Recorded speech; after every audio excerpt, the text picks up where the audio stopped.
ॐ तच्छंयोरावृणीमहे गातुं यज्ञाय गातुं यज्ञपतये दैवी स्वस्तिरस्तु नः स्वस्तिर्मानुषेभ्यः ऊर्ध्वं जिगातु भेषजं शन्नो अस्तु द्विपदे शञ्चतुष्पदे ॐ शान्ति शान्ति शान्तिः ॐ सहस्रशीर्षा पुरुषः सहस्राक्षः सहस्रपात् स भूमिं विश्वतो वृत्वा अत्यतिष्ठद्दशाङ्गुलं पुरुष एवेदगं सर्वं यद्भूतं यच्च भव्यम् उतामृतत्वस्येशानः यदन्नेनातिरोहति एतावानस्य महिमा अतोऽज्यायागुश्च पूरुषः पादोऽस्य विश्वाभूतानि त्रिपादस्यामृतं दिवि त्रिपादोर्ध्व उदैत्पुरुषः पादोऽस्येहा भवात् पुनः ततो विश्वं व्यक्रामत् शासनानशने अभि तस्मात् विराडजायत विराजो अधिपूरुषः स जातो अत्यरिच्यत पश्चाद्भूमिमथो पुरः यत्पुरुषेण हविषा देवा यज्ञमतन्वत वसन्तो अस्यासीराज्यम् ग्रीष्म इद्मः शरद्धविः सप्तास्यासन् परिधयः त्रिस्सप्तसमिधः कृताः देवा यद्यज्ञं तन्वानाः अबध्नन् पुरुषं पशुं तं यज्ञं बर्हिषि प्रोक्षन् पुरुषं जातमग्रतः तेन देवा अयजन्त साध्या ऋषयश्च ये तस्मात् यज्ञात् सर्वभूतः संभृतं पृषदाज्यं पशुगुस्तागुश्चक्रे वायव्यान् आरण्यान् ग्राम्याश्च ये तस्मात् यज्ञात् सर्वभूतः ऋचः सामानि जज्ञिरे छन्दागुंसि जज्ञिरे तस्मात् यजुस्तस्मादजायत तस्मादश्वा अजायन्त ये केचोभयादतः गावो हजज्ञिरे तस्माज्जाता अजावयः यत्पुरुषं यदधुः अतिधा व्यकल्पयन् मुखं किमस्य कौ बाहू कावूरूपादामुच्येते ब्राह्मणोऽस्य मुखमासीत् बाहो राजन्यः कृतः ऊरू तदस्य यद्वैश्यः पथ्यागुं शूद्रो अजायत चन्द्रमा मनसो जातः चक्षोः सूर्यो अजायत मुखादिन्द्रश्चाग्निश्च प्राणाद्वायुरजायत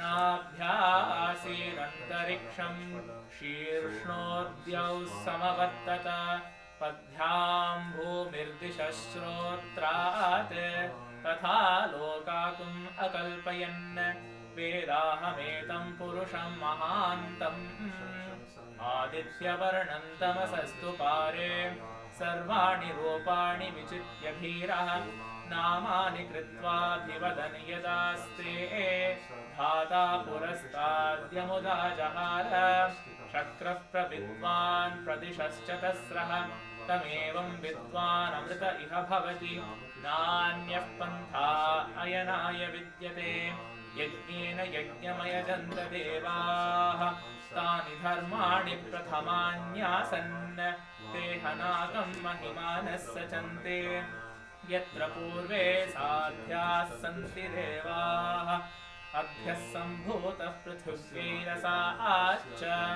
विश्वकर्मणः समवर्तताधि तस्य त्वष्टा विदधद्रूपमेति तत्पुरुषस्य विश्वमाजानमग्रे वेदाहमेतं पुरुषं महान्तम् आदित्यवर्णं तमसः परस्तात् तमेवं विद्वानमृत इह भवति नान्यः पन्था विद्यते यनाय प्रजापतिश्चरति गर्भे अन्तः अजायमानो बहुधा विजायते तस्य धीराः परिजानन्ति योनिं मरीचीनां पदमिच्छन्ति वेधसः यो देवेभ्य आतपति यो देवानां पुरोहितः पूर्वो यो देवेभ्यो जातः नमो रुचाय ब्राह्मये रुचं ब्राह्मं जनयन्तः देवा अग्रे तदब्रुवन् यस्त्वैवं ब्राह्मणो विद्यात्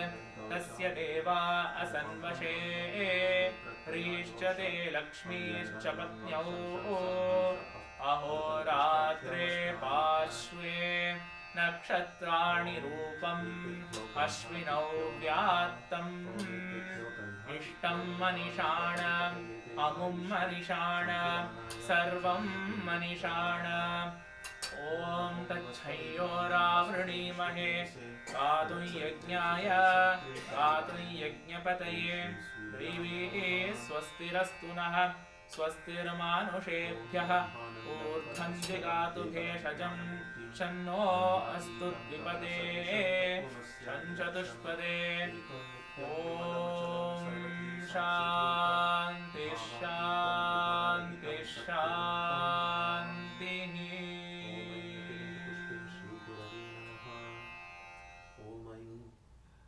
पंचदेवताभ्यो नमः। ओम अंगुष्ठा To be Brahma Ramakrishna on page 37.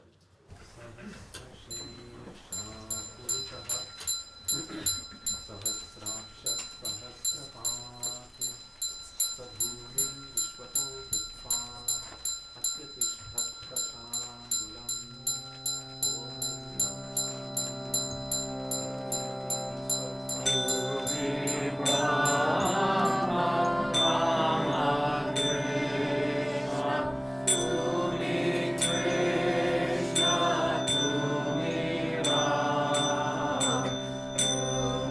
Krishna,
Happy New Year. Although it's a new year, we'll still begin with the age-old prayer. So that's on page 1.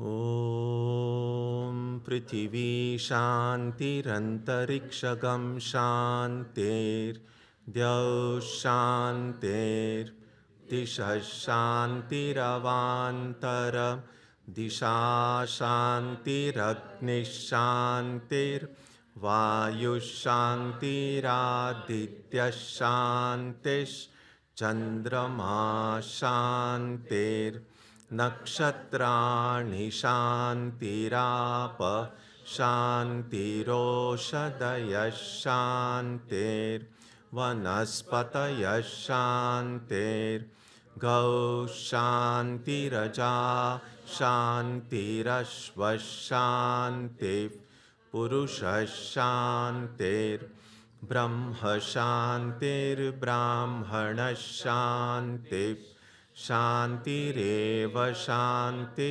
Shantirame Astu Shantihi. May there be peace on earth and in the sky. May there be peace in the water and in all directions. May there be peace in the plants, in the trees, and in animals. May there be peace in the hearts of all beings. May there be peace in the heart, in everyone and in everything. Sarvetra sukhinas santu, sarve santu niramayaha, sarve bhadrani pashyantu, ma kaschid dukkha bhag bhavet, sarvastaratu durgani, Sarvo bhadrani pashyatu, sarvas sadbuddhimapnotu, sarvas sarvatra nandatu.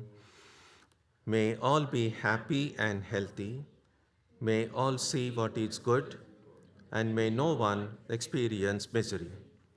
May all overcome their obstacles and acquire good tendencies. May people everywhere find joy and fulfillment.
Happy New Year and Kalpataru Day. This is a reading from Swami Shardananda's Leela Prasanga, translated by Swami Chaitanananda. On 1 January 1886, the master felt better and expressed a desire to walk in the garden for a short while. Because it was a holiday, the household of devotees began arriving at the Kasipur garden after midday, individually and in groups. The master came down from upstairs at 3 p.m. There were more than 30 people talking amongst themselves inside the house and sitting under the trees in the garden. They all stood up reverently and bowed down when they saw him. The master went out through the western door of the hall, descended onto the garden path, and proceeded slowly southward to the gate. The devotees followed him at a little distance. When he reached the midpoint of the path between the house and the gate, the master saw Girish, Ram, Atul, and a few others under a tree on the west side of the path. They bowed down to him and came to him joyfully. Before anyone had spoken a word, the master addressed Girish, asking him, "Girish, what have you seen and understood about me that makes you say all these things, that I am an avatar, and so on, to everyone, wherever you go?" Unperturbed, Girish knelt down at the master's feet, folded his hands before his raised face, and responded in a voice choked with emotion, "What more can I say of him? Even the sages Vyasa and Valmiki could find no words to measure his glory." Girish's sincere faith expressed in those words so moved the master that he said to the devotees while looking at Girish, "What more need I tell you? I bless you all. May you all be illumined." He became overwhelmed by love and compassion for his devotees and went into ecstasy after uttering those few words. That selfless and profound blessing touched the devotees deep within their hearts, and they became mad with joy. They forgot time and space. They forgot the master's illness. They forgot that they had vowed not to touch the master until his recovery. They saw that a wondrous divine being had come down to them from the heavens and was calling to them affectionately. They also felt that their suffering grieved him and that he was carrying in his heart an infinite pain and compassion for them and offering them shelter as selflessly as a loving mother. They became anxious to bow down to him and take the dust of his feet. Their cries of victory to Ramakrishna resounded in all directions as one by one they bowed down to him. As they touched his feet, the ocean of the master's compassion burst through all bounds and created an astonishing phenomenon. Almost every day in Dakshineshwar, we had seen the master become overwhelmed with compassion and grace and bless some devotees with his powerful divine touch.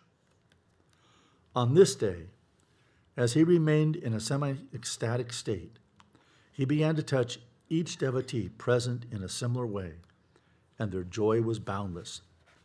The devotees understood that from this day on, the master would no longer conceal his divinity from them or from anyone else in the world. They had no doubt that from now on, all sinners and sufferers, despite their shortcomings, lack of spirituality, and feelings of inadequacy, would find shelter at his blessed feet. Seeing the master in that unique and exalted state, some became speechless and could only watch him as if bewitched. Some called out loudly to everyone inside the house to come and be blessed by the master's grace. Others picked flowers from the garden and began to worship him, uttering mantras and showering him with flowers. When the master's ecstasy came to an end after some time, the devotees calmed down. The master finished his walk in the garden and then returned to the house and sat down in his room.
Om Asatoma Satkamaya Tamasoma Jyotirgamaya Mrityorma Amritam Gamaya Aviravirmayethi Rudrayate Dakshinam Mukham Te Namam Pahi Nityam.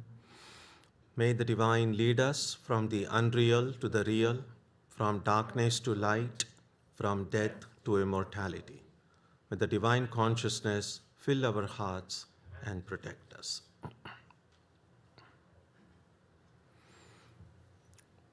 So, as we sang just now, this is a day of new beginnings. Although we do know that the day of December 31st is not substantially different from the day of 1st January. And yet, this day becomes a new beginning because, as the song that we just had, that God makes these things new. And one way that newness of the day comes to us at the Vedanta Society is through this very memorable event that occurred on 1st of January 1886, and we just saw in the reading how Sri Ramakrishna granted this special blessing to the devotees then.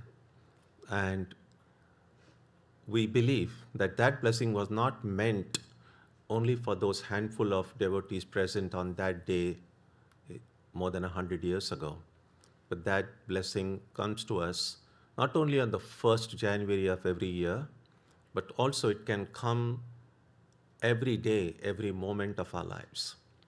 The blessing that Ramakrishna gave to the devotees that day, he spoke in Bengali and gets often translated as, "May your consciousness be awakened." And a lot has been said and thought about. What does that phrase mean? Our consciousness being awakened. We see ourselves as conscious beings. We are conscious of the world around us. And therefore we say, well, our consciousness is already awakened, because otherwise we wouldn't be conscious about anything. And the idea behind this, at least one way of understanding that, is that yes, there are things we are conscious about. There are also a lot of things we are not conscious about. And clearly, even the physical extent of the universe, we often speak about the world as if the whole planet Earth, tiny as it is, but a lot of times when we're speaking about the world, we are not even thinking about the whole planet. We're just thinking our definition of world keeps changing, of how narrow or how broad we want to make it. Oftentimes it may be as limited to just my family, or my neighborhood, or my city, or my country. And so our consciousness somehow does get limited in these ways. Not to speak about the distant galaxies, we don't know much about it other than some specks of light you can see on some telescopic images that come. But there is a world out there which is more subtle, more profound than merely this physical material universe. Are we conscious about these subtleties, the subtle, even forget about the distant galaxies. Yes, most of the time we are aware of what's going on in our body. There is a headache, I know, there is a shoulder ache, I know, but there is a lot going on in the mind as well. Unless it really becomes very deep, a lot of the subtle things that are happening deep inside us, we remain unaware of it. So, and we can say that our consciousness hasn't become fully awakened yet. There is another thing that we need to think about this whole idea about being aware. Oftentimes, I was thinking this morning that one of the common challenges any spiritual seeker feels in life is about, especially those of us who want to spend time in quiet prayer and meditation, is about the distractions that can come. That I want to meditate, I want to think about God, but other thoughts come and intrude into it. And we also have our all spiritual practices, some time that we spend, oftentimes morning and evening, in prayer and meditation. And there are other duties and responsibilities that we have. So there are these duties related with family, with job, with our community, secular duties, if you like, and there are spiritual or religious duties. Why is that distractions occur only one way? It's that only when I'm praying and meditating, distractions of other things come. Not many people seem to complain that while I'm busy doing things in the world, God's thoughts are coming and distracting me. So distractions, if it were both ways, distractions can be great if it's the other way around. And so we have to kind of think about these distractions. Why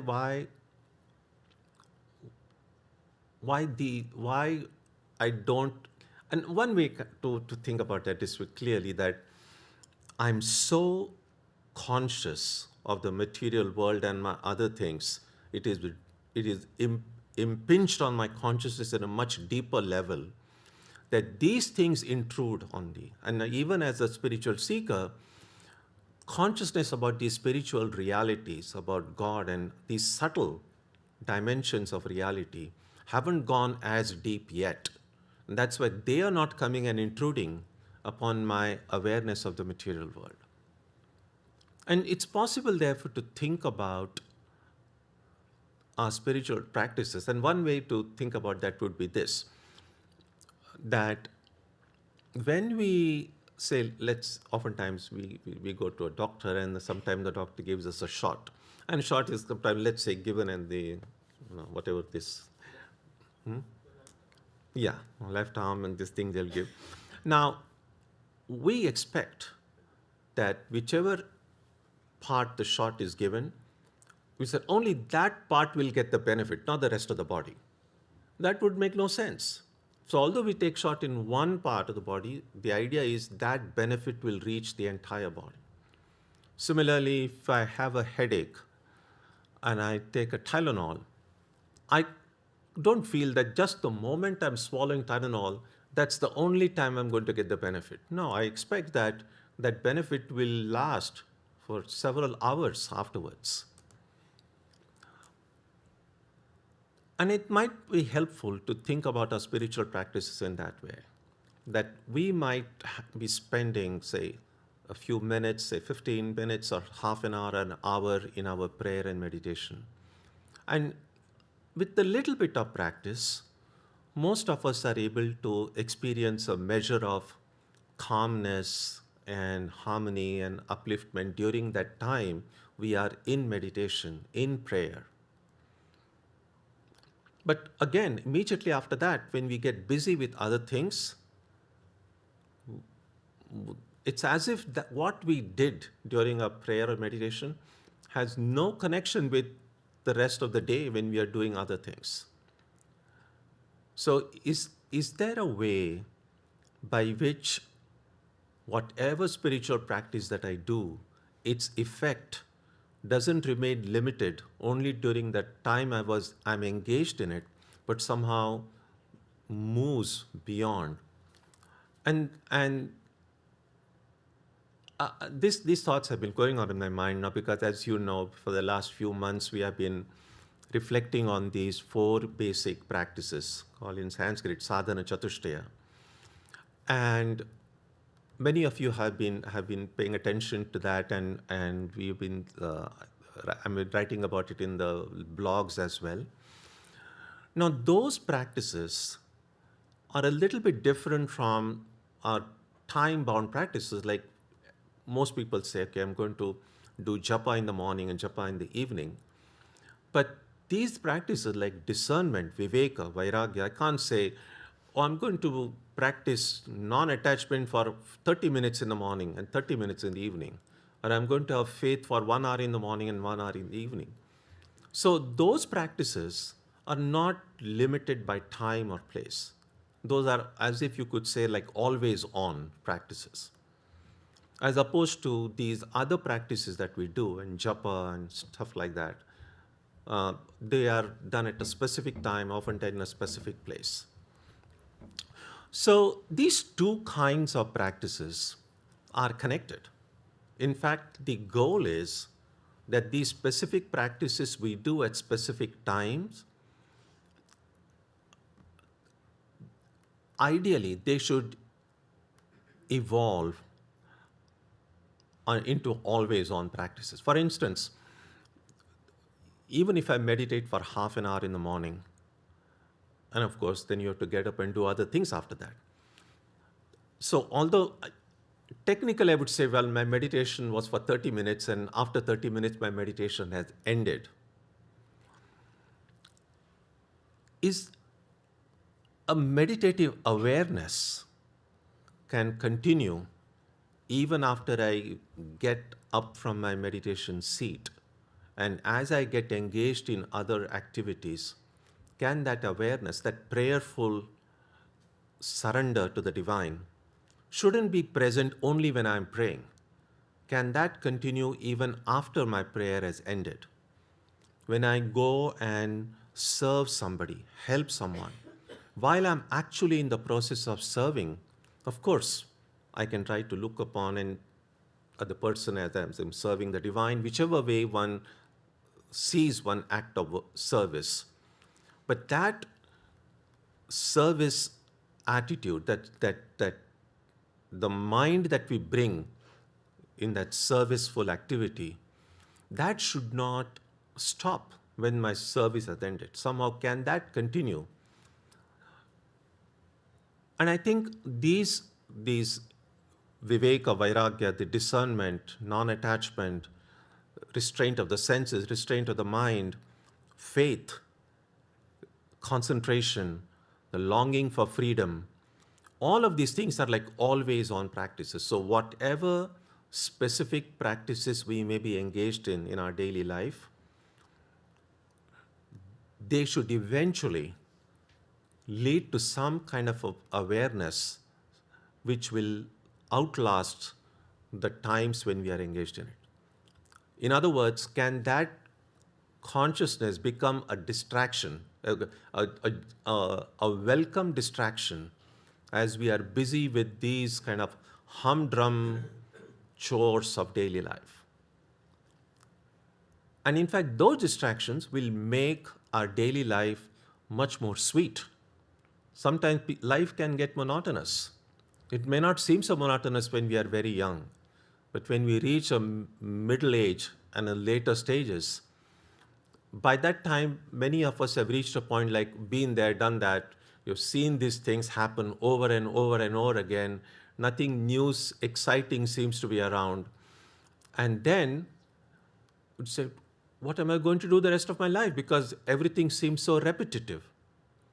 But if this awareness, this consciousness gained during my spiritual practice can percolate through these apparently humdrum activities of daily life, the duties and responsibilities which we feel we are busy with, then this monotony in life will go away.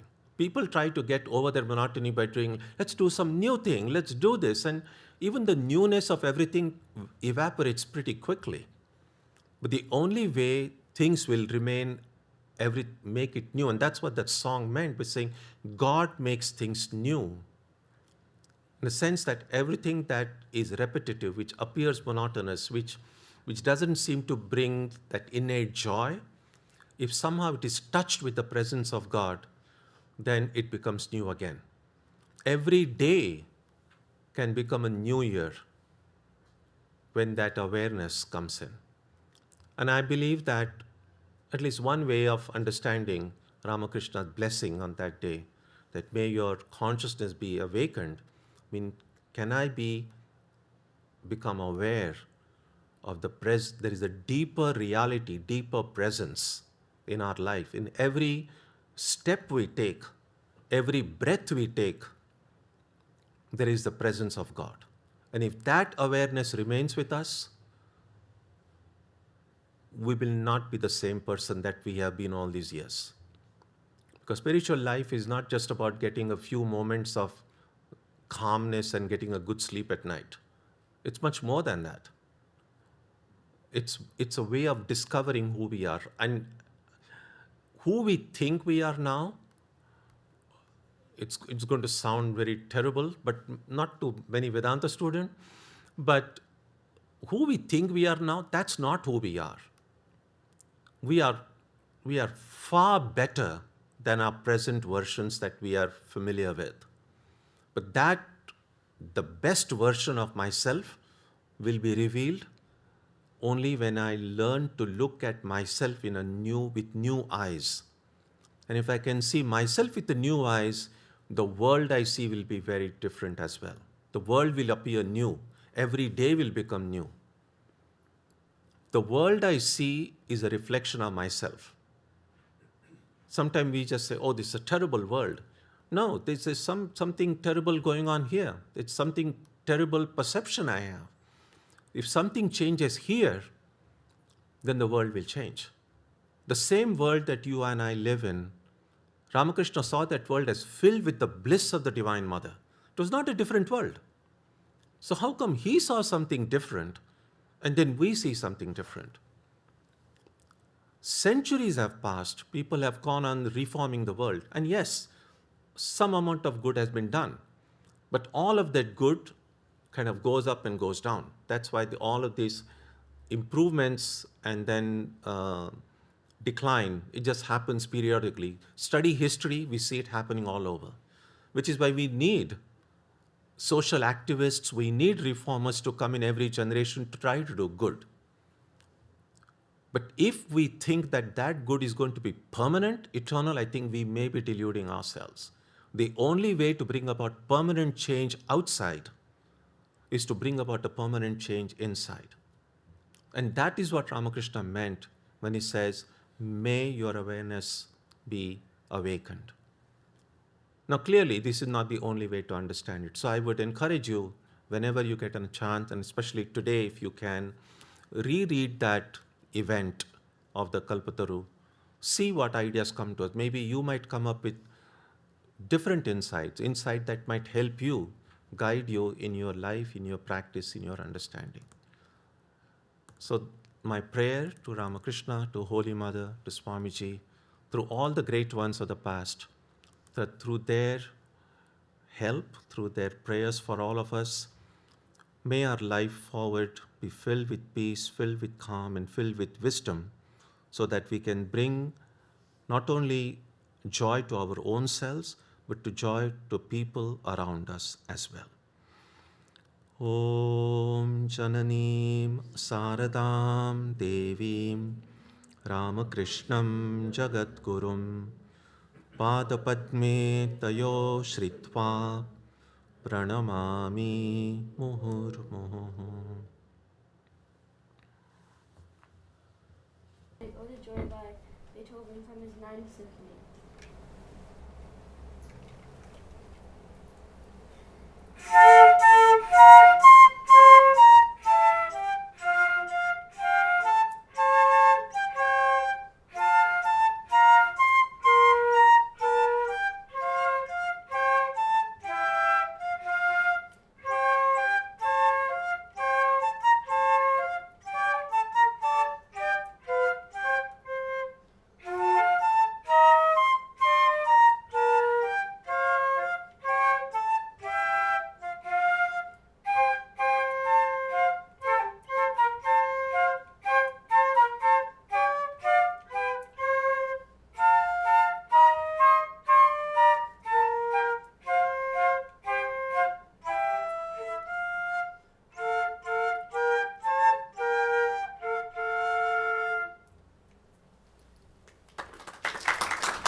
same hymn to the Divine Mother, Sarvamangala